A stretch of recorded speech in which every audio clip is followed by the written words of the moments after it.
Are you tired of spending your time and money chasing strategy after strategy only to discover what worked 10, 5, or even 2 years ago is not working now? Things shift fast in the online space, and if you're not keeping up, you're getting left behind. It's time for something different. Welcome to the Marketing, Media, and Money Podcast, where every single episode will be jam-packed with proven, profitable strategies, behind-the-scenes secrets, and what's working now resources from industry experts and global influencers to help you scale your business, shorten your learning curve, and stand out in a crowded, noisy marketplace. And now, your host, award-winning marketing and media strategist, and international speaker, Patty Farmer.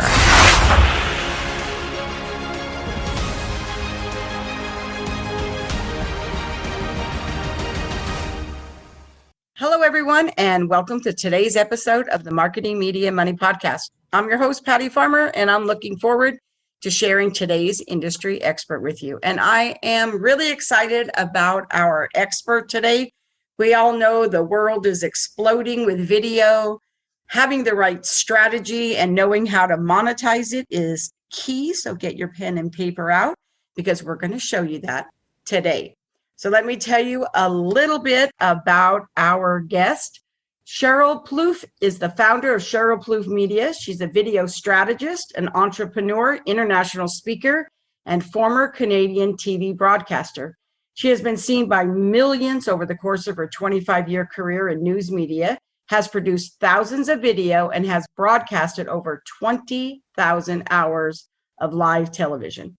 So she's walk the walk, not just talk the talk. So we're excited to have her here today. So thank you so much for being here, Sheryl. Thank you so much, Patty. And when I walked that walk, I was usually walking in platform heels, which I don't do anymore because I work from home. I totally get it, though, because I have quite the selection of stilettos myself. And so I totally get it now that we're working from home. But you know what?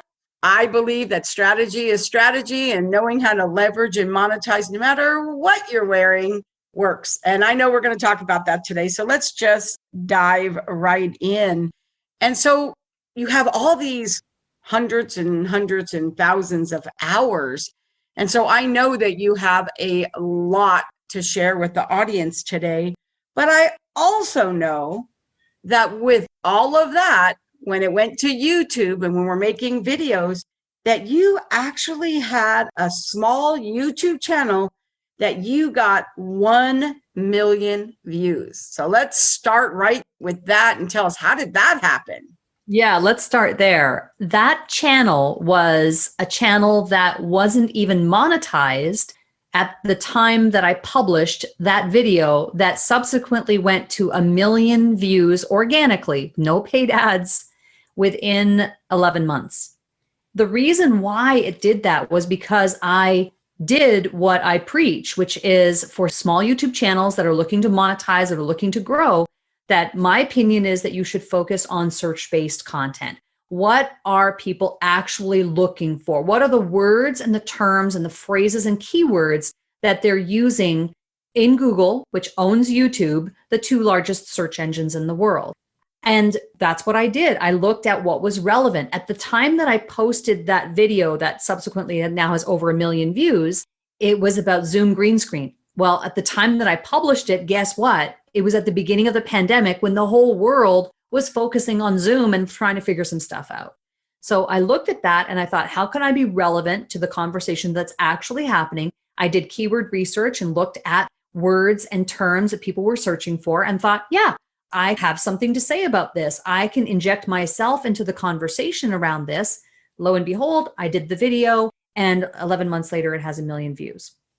I love that. And in my world, and probably in yours too, as a broadcaster, in my world as marketing and media, we call that newsjacking, right? You know, that is when you are absolutely finding ways to insinuate your business into something that is happening in the market right now. And that was definitely a great newsjacking example. So that is really great.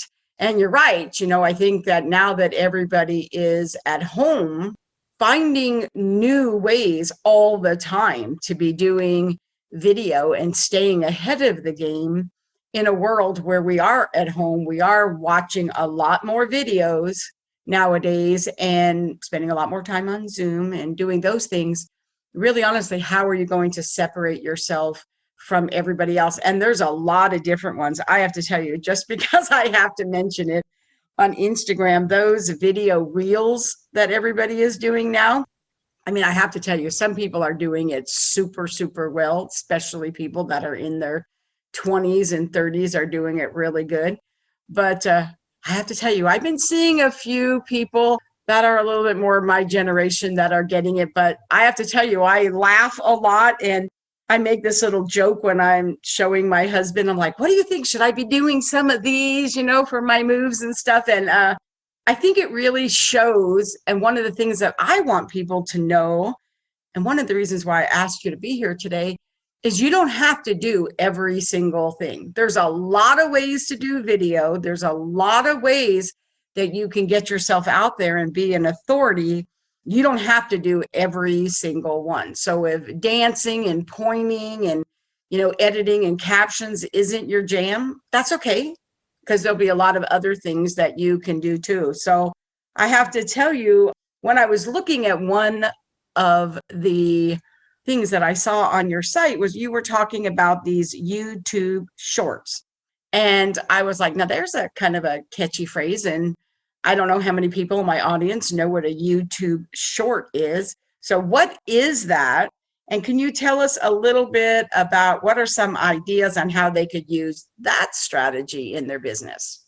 Well, Patty, you just touched on something really important, and that is that short form video is blowing up, but you don't have to necessarily be on all the platforms.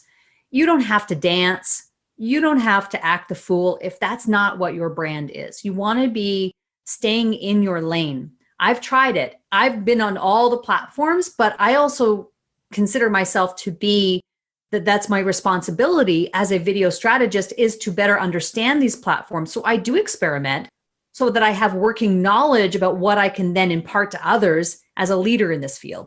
So I have tried TikTok. I tried dancing. It was a flop. Apparently, people don't want to see me dance. Who knew? So I tried it. What I did do, though, was I did more authoritative type, teaching type videos, and those ones seem to do much better. Same with Instagram Reels.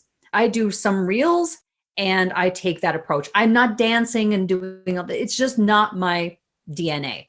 Short form video, though, is really, really key and important in the world that we live in now because of people's attention spans. So to answer your question about what YouTube Shorts are, they are, as of the recording of our conversation here, I believe it's still in beta, but it is a short form up to 60-second video on YouTube. But get this, it's vertical.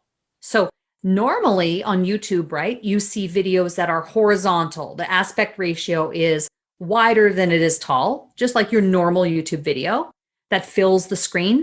Well, YouTube Shorts are the vertical version. It's just like what you see on Instagram and on IGTV, and it's up to 60 seconds long.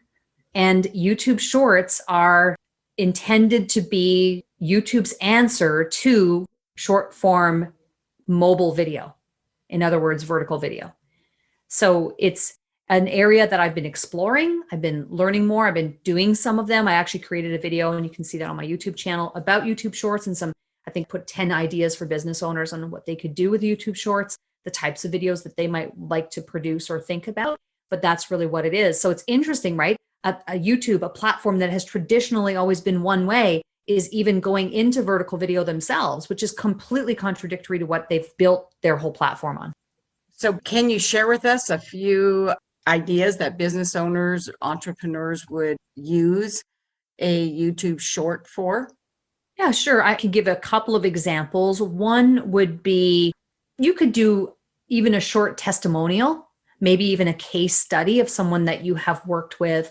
It might also be a compare and contrast type of scenario. Trying to think of things that you can do in a short period of time. 60 seconds is not very long. What's interesting about minute videos is that they're often more there's more strategy that has to go into a 1-minute video than it is maybe even a longer form video. But things like testimonials, things like point of view type of videos. So it's where you are just sharing an idea or a point of view. Maybe it's even a controversial point of view on your subject matter. Those are some ideas, but I have a whole host of them on my channel. Awesome. They need to check out your channel. So I love that. And I know that one of the things about YouTube really, because I know that my podcast is audio, but I still have a YouTube channel for it, and we still have all kinds of audio snippets, and we put that on YouTube as well. So let's just get to the question everybody really wants to know. I know people are used to waiting and having to wait, 40 minutes into the show, but let's just jump on it right now and talk about it. What are a few ways that people can monetize YouTube? Well, if you have a channel, it's a newer channel that doesn't have yet 1,000 subscribers or 4,000 hours of watch time in the last 12 months, you're not eligible for the YouTube Partner Program, which is the monetization model from YouTube itself. So when you hear about people who are posting videos and YouTube is paying them through the YouTube, like through AdSense, like they're getting money for having run ads on your videos, and you get the choice in your YouTube channel whether you choose to monetize each individual video or not. That is one monetization model. And there are people who build channels on YouTube specifically just to drive the revenue from the views that they get on the videos. And that can be a model, that can work. But you have to reach a certain echelon before you're even eligible for that program to be monetized. When I'm dealing, and I don't know about you, Patty, but most of the people that we work with, are people who probably are building their own courses, their own products, their own services. Like they're looking to package their own expertise and build memberships and masterminds and all of that. So YouTube can be an evergreen driver of leads to that business. You can use the YouTube channel art to drive people to your free opt-in or to any place that you like. So one other way of looking at YouTube is to drive leads to the other things that you sell, your actual products and services. But you do need to make sure that within the videos themselves, and even from a channel level, that you've got ways to drive people back to that place, that landing page or that website where you want to drive people to learn more about your products and services. So really just two different ways to look at the monetization model there, or you can even use both.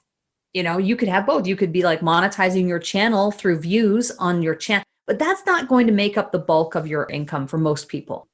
I think there's this misnomer that, I'm just going to build this channel and it's going to take care of all my problems. I view it as extra money. I really view YouTube as being the place to drive leads and trying to build an audience and driving people to my website or other places where I can nurture that relationship and maybe even eventually get some clients from that. No, actually, I agree with you. Like, I know that for my YouTube channel, I use my YouTube channel to do a couple things. I use it to raise awareness that even though this is my podcast, but I also have a magazine. And so I have a thing there where they can subscribe to, did you know we have a sister publication, and I send them over to the magazine. And I also have a marketing media money like tips ebook. Sometimes I use that, so and I have a marketing media money assessment. Sometimes I use that. So there's a lot of different ways that you can use that. But I think like everything else, those are all just different tools in your toolbox, right? And it's just another tool. And then I think that wouldn't you say it also comes back to the fact that just like in every other marketing aspect of your business, there are people who like to read. There's people who want to listen. There's, audio. There's people who want to watch. So it's really making sure that you're getting your content on every platform that your ideal client may or may not, want to take that information in, right? So it's sort of like how some people like text and some people like email, right? And stuff, though you want to know what's their preferred method of taking in that information and then making sure your content is there. And doesn't it also start, and I know this is what you specialize in, Patty, is really helping people to determine who is that ideal person. You have to really understand not only who that ideal person is, but how they behave. Because once you know how they behave, you can then start to understand better where they're hanging out, how they're interacting with that content, what platforms you should be on, and where you should be spending your time, energy, and attention. And I think that's with YouTube. I mean, I hear about people all the time go, I want to grow my YouTube channel. And then when I tell them what's involved in growing the YouTube channel, they go, oh, wait a minute, it's work? I say, yes, it's work, right? So you have to be ready and be in a position to commit to it. It requires commitment to grow a channel. In 2020, I produced a video every week for the entire year. And I did do it myself because I actually was in part doing almost a bit of an experiment with myself over the course of that year. So I produced them myself every week for 52 consecutive weeks. I did not miss any week, even though I was tired and it was 2:00 in the morning. And there was one video one week where I was putting the finishing touches on that video 2 minutes before it went to publish. So it is work.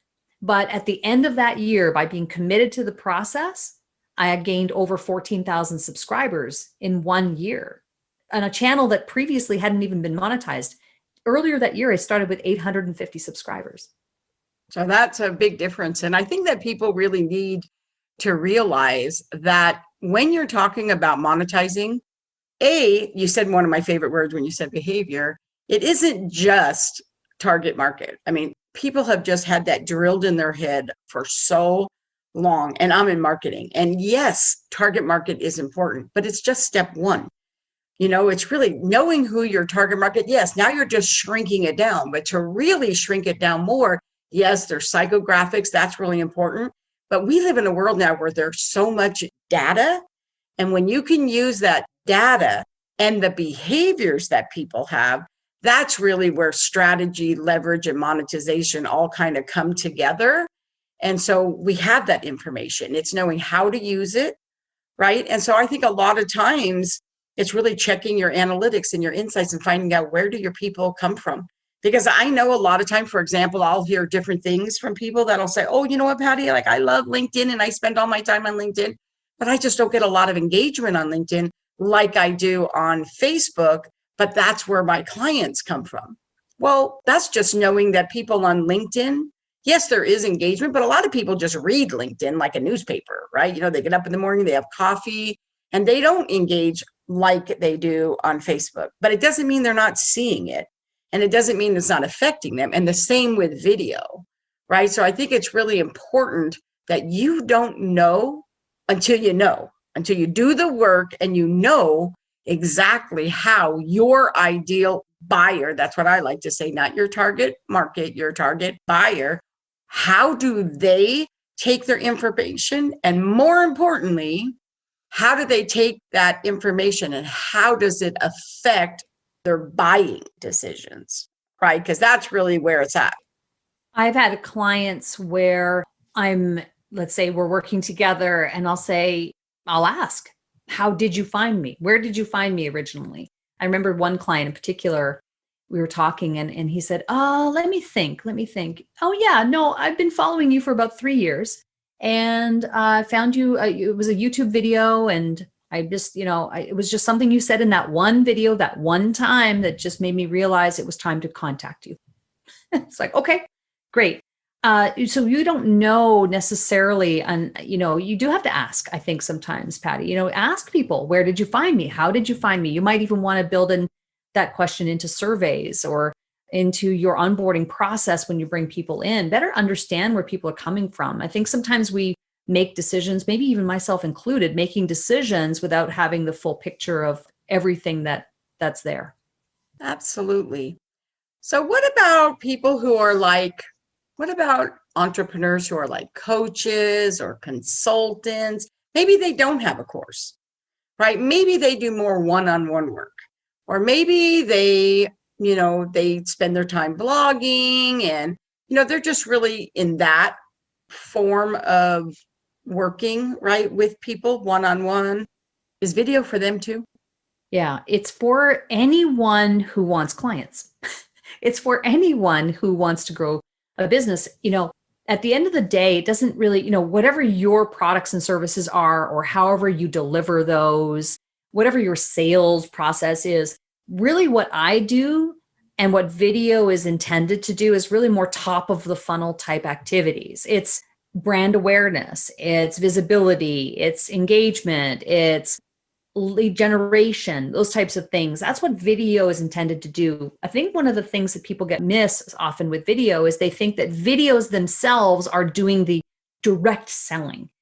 And that can be in some cases. If a video is on a sales page, well, then clearly that's what that page is intended to do, is to sell that specific thing.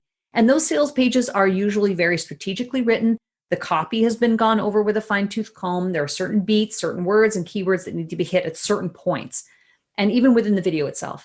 But if we're talking about content marketing, what really is happening with video is you're allowing people into your world so that they can get to know, like, and trust you, which obviously is the foundation to building a relationship with someone, just like dating. So I think that sometimes I see this a lot in network marketing, where people are using video to overtly sell the product. And so, they're selling the lipstick, for example, and it's all about the lipstick. What I prefer to see people do is position themselves as in a way to really be seen as a subject matter expert in what it is that they do using video. Build that know, like, and trust, be committed to the process, and build over time. I agree with you, because I know that one of the things that I hear from people all the time is, oh my gosh, Patty, like, you're everywhere. And I'm like, not really. And they're like, oh my gosh, you do so many things. I'm like, no, I do marketing and media. That's what I do. I just do it in a bunch of different ways, because I know where my ideal clients and or my strategic partners are, right? I know where they hang out. And if I had $1 for every time somebody asked me that question, Patty, what social media platform should I be on? I mean, the short answer is wherever your ideal clients are, right? That is the short answer. But with that said, I believe, or at least I know it's been true for me and for my clients, that not always can you quantify one place where they found you. I mean, if you blog and maybe you're a speaker and you have a Facebook group and they see you on video and you're really good on social and all these things, was it one always? Maybe, maybe not. Like you said, maybe you just said that right thing right then, because they were in the right buying stage, right? The customer journey. But maybe it's just that they saw you numerous times here and here and here and here. And then that one time you said it, but what made them be able to make the purchasing decision? Is it always that one thing? It could have been the 20 other times they saw you. And then you built that relationship with them. You built that know, like, trust, like you said. So they felt comfortable pulling the trigger now. Well, when people have, in your case, asked you, Patty, it seems like you're everywhere, you have that omnipresence, which is really what ultimately we want. We want people to feel like we're everywhere. And that's obviously a great place to be. But I think that you're right. It's about touch points. And how many touch points can you have? I mean, there was, and I can't recall exactly where I heard this, but back in the Mad Men days, and the 1950s of advertising, it used to be that you'd have to have like 7 touch points in order to get the client or get the customer. And now my understanding is it's about 21 touch points, like 21 times that people need to hear from you or see you or you be present in front of them in order for them to go, oh yeah, that Sheryl girl, she does video. So it's because we're in a very busy environment and the whole world has changed. What I see often is people, especially with marketing, and I'm a big Prince fan. Prince, the rock star who passed away several years ago. Formerly known as Prince, yes. Formerly known as Prince. I'm a huge fan, but you cannot market like it's 1999. You can't. You've got to market like it is for the year that we live in, right? So stop marketing like it's 1999 and kind of get with the times and realize that the world has changed and that you have to market effectively within the way that the world really works. So if somebody really hadn't jumped into video yet, right? If they hadn't jumped into video yet, what would be some advice you would give them if they were just starting now? Because some people, they've been doing video and they're always learning whatever the newest thing is, right? But if you hadn't done anything, say there's somebody who's just kind of dabbled, and so you were going to give them some advice on where they should start now, what would that be? Well, it's interesting because my answer used to be different to this question. But now in the COVID world, and hopefully now close to post-COVID world, my answer is different. The answer now is speak. Really, it is speak. Video is a form of speaking. And at the core of it, you have to get out and speak about the thing that you are passionate about, the thing that you know, your knowledge, your insights, your experiences, your lessons learned. Be of service to others, share with others. And at the foundation of all of that is speaking. Well, a lot of people are afraid to get out and speak for fear of what friends and family will say, or what colleagues will think, or gee, will I get this wrong? Or will this come back to haunt me in 5 years from now if I change my point of view or opinion about this thing? Therefore, I will not do this video. I will not speak about this topic for fear of what might happen in the future. So many people are just holding themselves hostage in that area. And I think it really, Patty, is about speaking, getting out there and doing it consistently and getting to a point where you feel confident to be able to do that. My goal is to help as many people as I can to reach the breakthrough, which is a point at which they feel confident to just take out their phone and go live and talk and speak and just be able to share what's on their mind and do it in a confident, consistent way. I think that really makes a lot of sense, because I believe that right now speaking is it, but I actually think people love point of view, and controversy sells. So I'm going to tell you, I teach this all the time. You're like, oh, Patty, like, I just don't, I'm just so worried I won't have enough to say. Well, you don't actually have to. There's multiple ways to create content. You can create content, which is yours, or you can curate content, which means you give your point of view on somebody else's content. And I have to tell you, when I create content, I get engagement, but people really love it when I curate content, because if somebody says, oh, here's 10 ways to market a podcast, say, for example, well, I know what my 10 ways would be, right? I teach it all the time. But if I see that in an article and I say, oh, wow, I love number 7, I'm adding that to my repertoire. Or I say, oh, wow, I'm not quite sure I agree with number 3, but I love the rest of them. People want to know why, because you're an authority, right? That's how you gain it. People want to know, well, they might or might not have looked at that if you'd have just left a link and just posted it. But as soon as you give your opinion, all of a sudden they want to know, like, oh, why didn't you love that one thing? Or what's the one thing you're adding?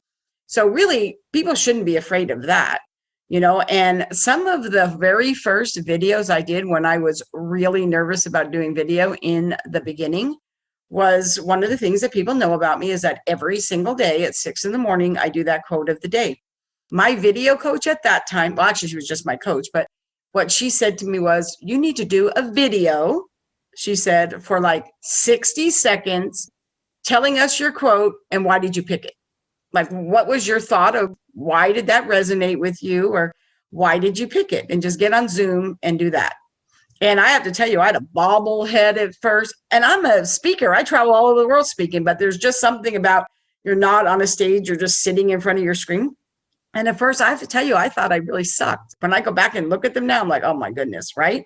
But you will get better at them, right? And so I feel like, just like when we're all on Zoom meetings now, at first, when we all got on Zoom meetings, I don't know, I learned while I was on Zoom meetings how far away I should be, what kind of things I should wear to make myself look better, what kind of background should I have, got different glasses, that didn't have a glare. I mean, we do all that. It's no different. Whenever we do something different and we step out of our comfort zone, we just have to know that we will get better. It's kind of like I read one time that about blogging, and it said, don't worry about the first 50 because they're going to suck. Right. And I was like, wow, but the truth of the matter is, it doesn't matter, because people want to know what you have to say, what your point of view is, and they're going to relate to you. So yes, if you're teaching video, well, people probably will pay a little bit more attention to your video. But if you sell garage doors and you're in a video, they're not going to buy your garage door because they don't think you look, audio matters and a lot of those things matter. But I don't think people should let that stand in their way. Absolutely not. And it's really about what you just described there is thought leadership. And it's about having the confidence and really being committed to putting yourself out there as a thought leader. That might mean that you disagree with some things that are out there. Get out there and share that. But there are a lot of people who are afraid to do that because they go, oh, I don't want to upset anybody. Or what if somebody doesn't like me?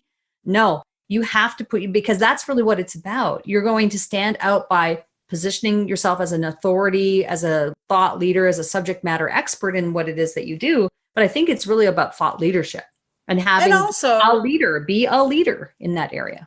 And I think it's also like, how are people going to choose and know that you're the person for them? I mean, if there's 10 people that do something, if you never, ever give your point of view about anything, how are people going to know that, oh my gosh, that's the one for me. She's it, and I get it. Like, I know when I came out on my website, even I had a moment of fear. Well, it was just a moment where I thought to myself, do I really want to come out and tell people that I really want to work with people who are decision makers, action takers, and rule breakers? It seemed pretty strong, right? But the fact of the matter is, it's the truth.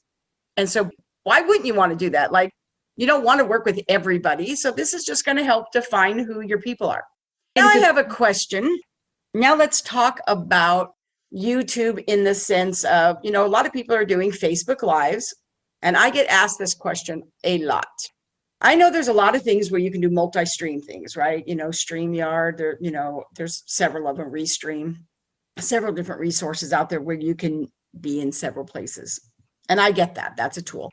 But overall, would you say that doing live on a social media channel, like say Facebook, whatever, versus having them be on YouTube and then uploading the YouTube, or using it as YouTube and driving it for YouTube, is that better or native? Oh, native is better. But there is an underlying decision that needs to be made, and it has to do with production. So when we're talking about YouTube, and I alluded to this earlier about YouTube, you have to be ready for it. When I said that, I meant you be ready for production. Either you have to have the skill, or you're going to outsource it to somebody, which is going to cost money. And you have to be committed to the process of outsourcing it, because it's not the kind of thing where you just publish 2 videos on your YouTube channel and it solves all your problems. It's about being committed to that process. I gave you the example for me. It took a year, right? It's like I committed to a year and I built over time. But the early stages of that, there was not a lot of action going on in the early, so it's something that builds over time. You have to either have the skill set to produce your videos, you're going to have someone on your team who's able to do that, or you're going to have to outsource it. The videos don't fall from the sky. So that's one thing you have to think about, is who's making the videos. So which brings me to my other point, which is what you were asking about live video. See, the beauty of live video is that it circumvents the post-production. There are tools like Restream, which happens to be my favorite, tools like Restream, these third-party apps, that allow you to produce high quality professional looking videos in the moment on the fly. You're actually switching, you're actually producing that content with all the bells and whistles in the moment live. And so you don't have to then download it and do the music and add all these different elements in post-production. In other words, production post-recording. So there's where the big benefit to doing live versus doing recorded video comes at the early stages. I believe that business owners benefit from both. I think it's ideally, we want to get you to a point where you do have both. You have recorded video and you also have the ability to go live. But if I had to choose which of the areas should you focus on first, likely for most people, it's going to be live, because live is the fastest way to get out there and requires the least skill set, because you might not have that kind of time. It took me years to become proficient at editing videos. But if you don't have that kind of time and you need clients like yesterday, then live would be a better option. See, for me, I only like to work in my brilliance, and I hire other people to work in theirs. So the minute I started doing video, I told myself, I'm hiring someone. That's right. and so I did that. But not everyone's willing to do that. But live works too. And I think it also depends upon what you do. And I also think, like everything we do, what is the goal? Like, what is your goal and objective for that? And I believe that sometimes, based on your goal, it would be live. And sometimes, based on your goal, it would not, right? So that's why I agree with you about having both of them. But while we're talking about cost too, I think a lot of times I have heard from people that have said, usually in my Facebook group, I hear this, where people will say, they want to do video, they want to dabble, or they want to jump in, but they're worried about what the costs are, right?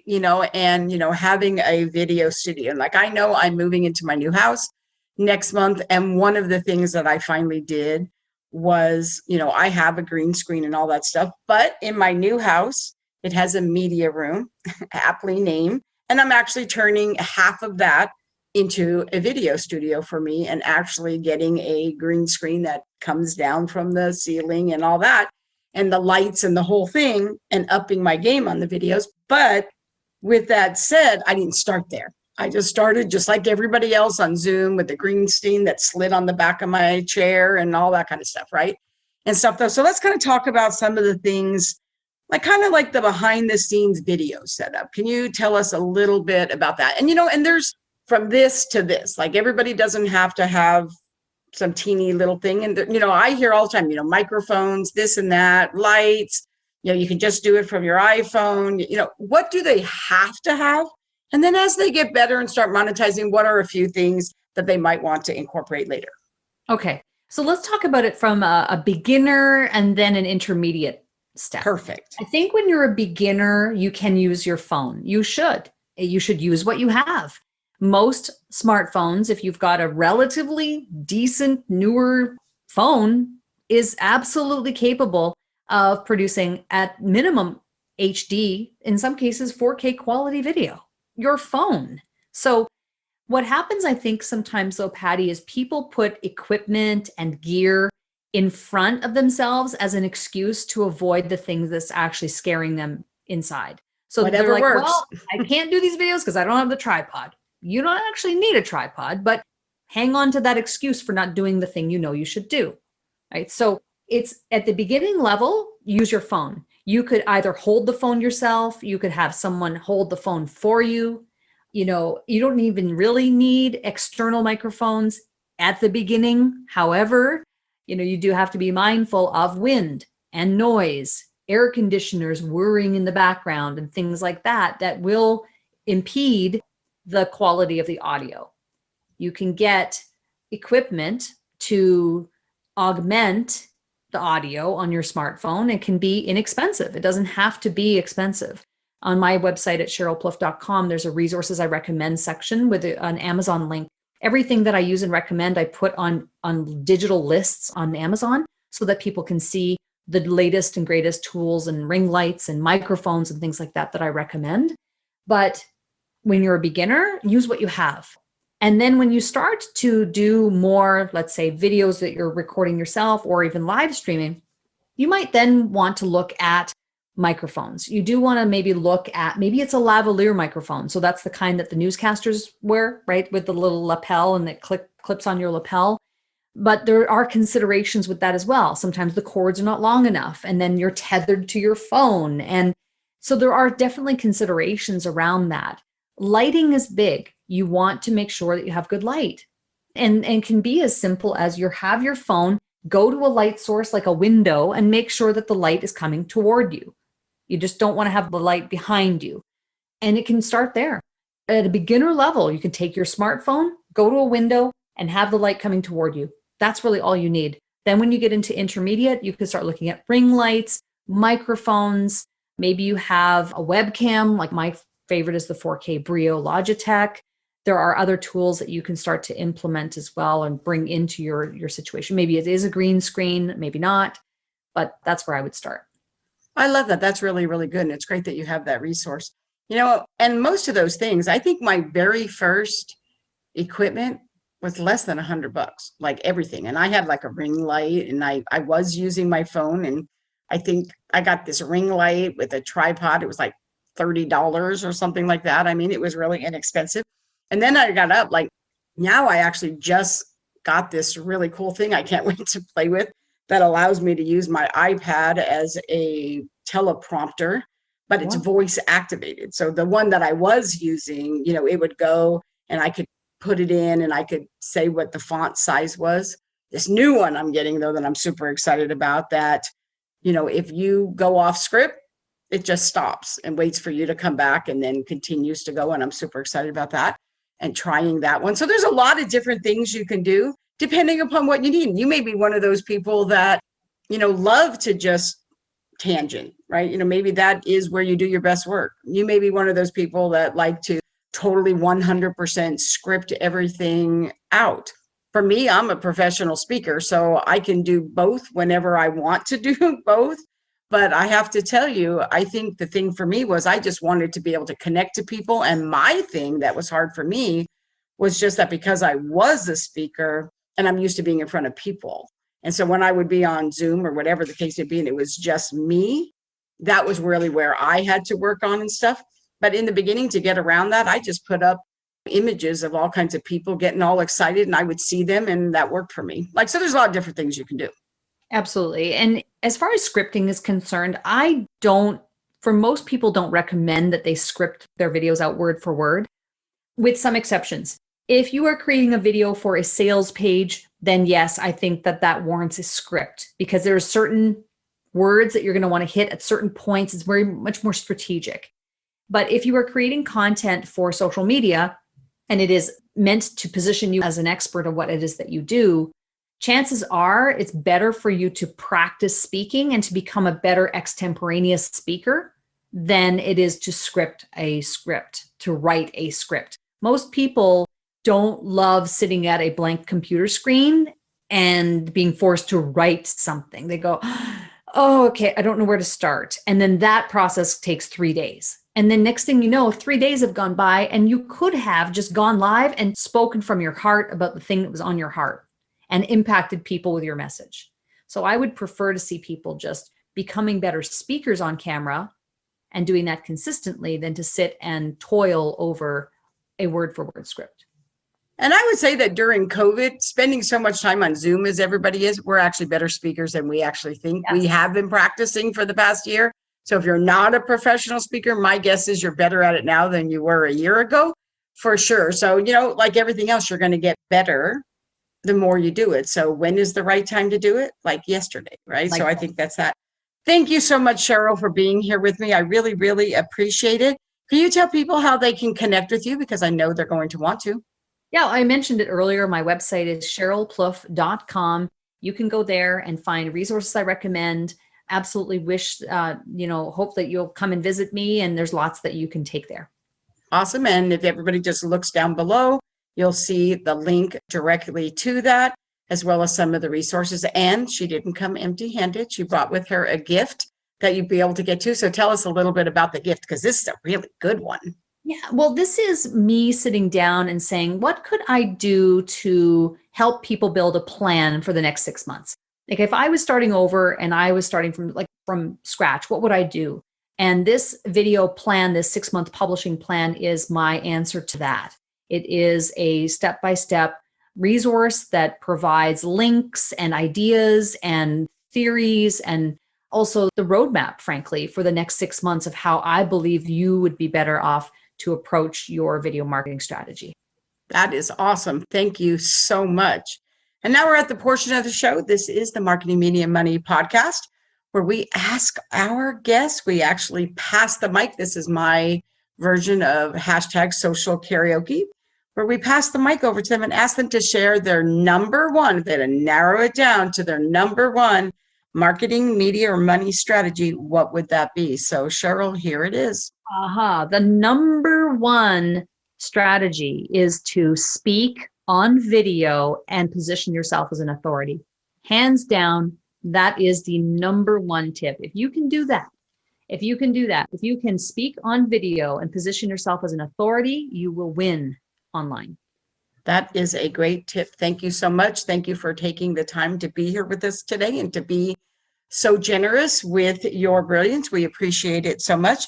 And we want to thank our sponsor, the Exacta Corporation, developer of the Family Organizer Plus platform. And for more information about our sponsor, check them out at exactacorp.com. And if you would like a simple answer to the question, where should I focus my time and energy to attract high qualified ideal clients, take the Marketing Media Money assessment, and in 3 minutes or less, you're going to know where you're excelling, where you can make a few changes, and what steps you need to take to achieve massive results. Go to www.m3bizquiz.com. Thank you, everyone, for joining us on the Marketing Media Money podcast. If you enjoyed today's episode, and I'm sure you did, Please subscribe and review the podcast on your favorite listening platform. Thank you again, Sheryl, for being with us today. Thank you to the audience. Make it a phenomenal day. Thank you for joining us today on the Marketing, Media, and Money podcast. To shorten your learning curve even more, make sure to grab your free copy of the Marketing, Media, and Money magazine at www.marketingmediamoney.com. I promise your business will thank you.